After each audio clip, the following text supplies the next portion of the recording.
Okay, so you've signed up for Social Security. When will you get your first check? I've got 3 details you need to know. That and more coming up.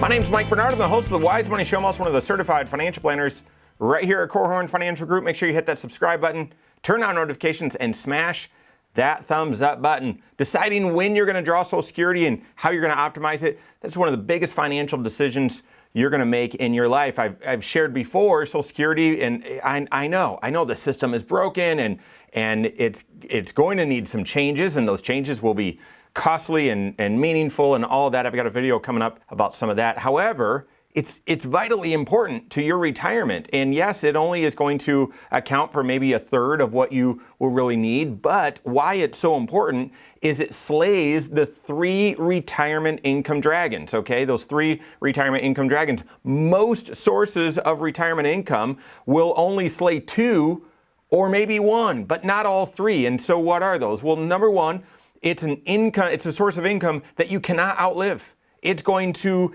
be there as long as you're alive. For as long as you live, you're going to get Social Security. And that's part of the reason why the original calculations no longer apply and the Social Security system is broken, because people are living a lot longer. And it speaks to this point. You're not going to be able to outlive this source of income. It's going to last as long as you need it to. That's the first. The second is that it will have an adjustment for inflation. Every single year, there's a COLA, there's a cost of living adjustment. And yes, sometimes, rarely, that calculation leads to no increase. Well, I get it, okay? But every single year, there is that calculation, and it will adapt to inflationary trends. And so it slays that dragon, keeps up with inflation. And then number 3, the income amount that you get from Social Security is not going to fluctuate as the stock market does. So it diffuses, or it's insulated from stock market volatility. And so those three retirement income dragons, Social Security solves those. It slays those. And your other income sources likely only slay 2, maybe even 1 of those. So Social Security is vitally important. So say you've worked with your CFP, you've done all the planning work, you're ready to retire, and most importantly, you've optimized how are you going to draw Social Security? What's the right approach for you, maybe you and your spouse, and you've determined, you've done all that analysis, you've done that Social Security optimization, you've said, all right, I'm ready to sign up for Social Security. Well, when does it start? Well, there's 3 important details with when does Social Security start once you decide to draw that you need to know. And Social Security is wildly complicated. So let's hit these 3 important details. Number 1, you get your first Social Security check in the month after you start it. So what do I mean by that? So if you decide, yep, I'm ready to start my Social Security in November. I'm ready to start it in November. Your first check will be December then, because you get paid, you get your Social Security payment in December for November. So that can be a little confusing and can be frustrating. And if you're not drawing right at 62, or if you're not drawing right at your full retirement age and still working, that may not really matter. But it obviously matters from a cash flow standpoint, right? If you're expecting, all right, I'm signing up for Social Security in November, all right, I should get that payment, and it doesn't show up, it actually shows up in December, that obviously influences your cash flow. So no kind of important detail number 1 about the timing of Social Security is it's a month delayed. You get the Social Security check the month after it's due, okay? So if you sign up for Social Security in November, you'll get your first check in December. Okay, what's the second detail that you need to know about when you'll get your Social Security check? And that is when during the month. And this is actually a pretty interesting thing, because again, we're all trying to manage cash flow. You've got bills due at certain times, and maybe certain areas of the month are more expensive than others, depending on, again, when bills are due or when you've got activities planned.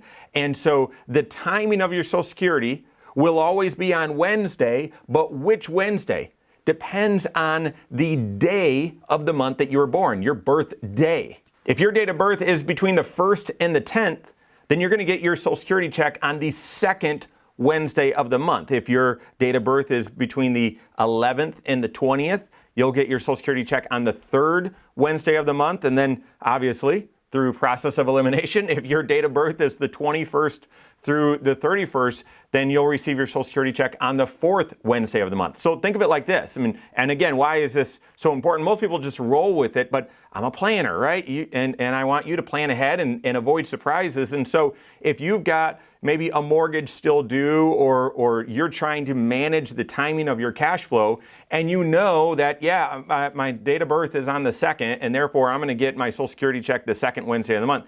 Maybe you then want a withdrawal from your retirement account, withdrawal from your IRA to be on the 25th of every month. So you've got that income there that's injected into your checking account before the 1st, before payments are due or bills are due or something like that. And then a couple weeks later, you'll have your Social Security check come in. Or same thing, if your date of birth is on the 25th, then you know that your Social Security check will be the 4th Wednesday of the month. So maybe you want your withdrawal from your IRA to happen on the 5th of every single month, something like that. But understanding the cadence or when you're going to receive your Social Security check will help you with the planning and your cash flow as you enter retirement. And then the final detail about when your Social Security starts is depending on whether you're starting your Social Security before your full retirement age or after your full retirement age, you may be able to backdate your Social Security. That's right. And so if you begin drawing your Social Security before your full retirement age,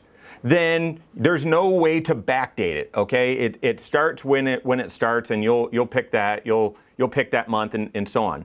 But if you draw your Social Security after your full retirement age, when you go into draw or when you log in online, there's going to be an extra choice available to you where you could backdate your Social Security for a few months. And you've got to, so I've had several people that weren't aware that that was an option.